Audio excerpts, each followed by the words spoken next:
Tomato আর পেঁয়াজগুলোকে আমি প্রথমে একটু কষিয়ে নিয়েছি, অল্প, বেশি না। আমি আগেই বলেছি একটু হালকা পাতলা খাবার খাবো, বেশি তেল মশলা কষানো না, একটু পাতলা ঝোল। তো এর মধ্যে আমি এই সবজিগুলো দিচ্ছি।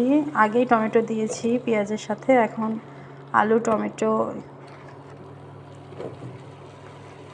আর বেগুন দিয়ে সাথে মাছ দিয়ে আবার একটু রান্না করব। শরীরটা এত পরিমাণ খারাপ লাগছে এখন।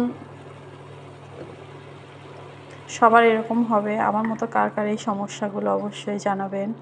এখন ঠান্ডা দিনে, রাতে ঠান্ডা আর দিনে গরম, আর এই গরম ঠান্ডার জন্যই সবার এই সমস্যাগুলো হচ্ছে।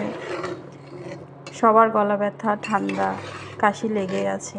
আর যত মশলা, রোজা, সারাদিন রোজা রাখার পরে মশলাগুলো যুক্ত যে খাবারগুলো হয়, মাছ, মাংস, তো এগুলো খেতে খেতে ভালো লাগে 2 দিন 4 দিন, তারপর আর ভালো লাগে না। কিন্তু তখন মনে হয় যে একটু হালকা পাতলা খাবার হলে মনে হয় ভালো লাগবে। যদিও এই সময় খেতে মুখে তেমন রুচিই থাকে না খাওয়ার কোনো, তারপরও খেতে তো হবেই, রমজান মাস।